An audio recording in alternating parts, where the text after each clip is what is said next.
Parker, thank you so much for that generous introduction. It was a pleasure to serve with you, a pleasure to serve with you as members of the California Legislative Black Caucus, and to carry that bill when many questioned why we would, to talk about the experience of Black Californians and why such a task force as you've been appointed to makes sense.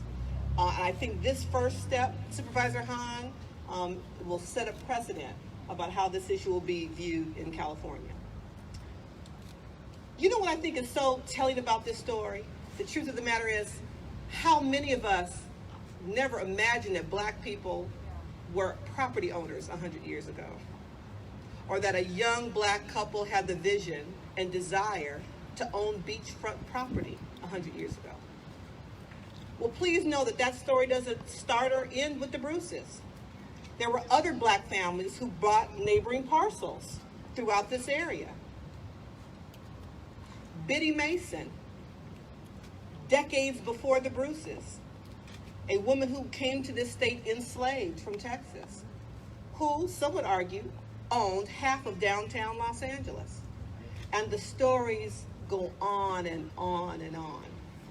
Imagine with me, if you will, 100 years ago, the kind of hatred, and I would argue fear, that would compel a group of people to stop another group of people from enjoying that. What would compel a group of people to stop another group of people from enjoying Mother Nature, the sand and the ocean?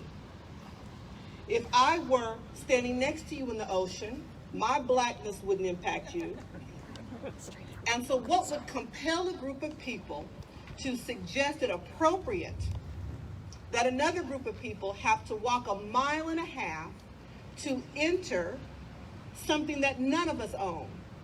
The ocean and sand.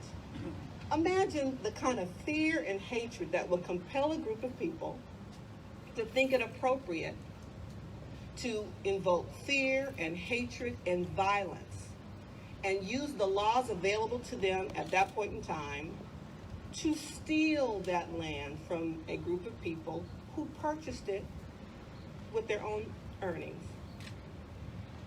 I hope that we all make a commitment that we never want to be those kind of people. And certainly we never want to use the law against a group of people again. That's the commitment I think we all, whether you are elected, whether you are a resident of Manhattan Beach or not, those are the kinds of commitments I think we need to make to ourselves and our future generation. The challenge with the theft of land is the impact it has had on Black people right here in the great liberal blue state of California for generations to come. Discriminatory policies and laws rob the Bruce family and numerous Black families of the opportunity to create generational wealth through property ownership. Today, Black families continue to lag behind their white counterparts in home ownership.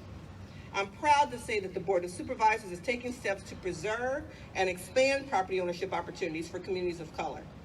Earlier this year, I authored a motion to preserve the diversity of property ownership by directing the county to find funding for the new Mortgage Relief Program, a program spearheaded by my colleague, Supervisor Hahn. Additionally, the motion called for the creation of an equity framework for county-specific relief programs, as well as creating future home ownership opportunities. This is just one way the county is living up to its charge to create an anti-racist agenda by prioritizing historically underserved communities. This is only the beginning of a long journey to much needed economic justice. We can't change what happened to the Bruce family and the hundreds, maybe thousands of others throughout California's history who were robbed of their property. I hope that the media will use the right word when you report this story today.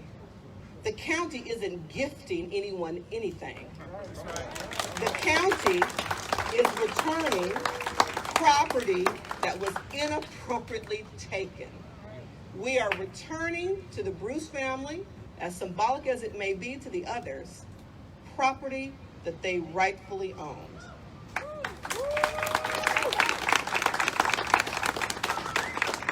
I can't imagine that the Bruces all those years ago, suffering the loss that they did, could imagine that one day that there would be a third generation Native Angelino black woman standing side by side with her counterpart, that there would be a black mayor of Manhattan Beach, that there would be a black fire chief for LA County Fire Department, that there would be a black man leading something called an anti-racist agenda for the county they call home, and yet here we stand.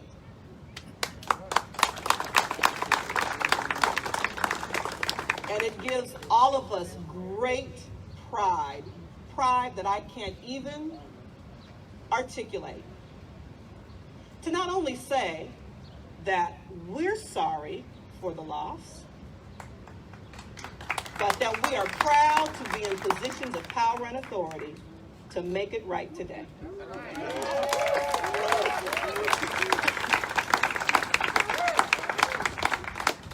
I miss my colleagues in the state legislature, so it gives me pride to introduce your assemblyman representing the 66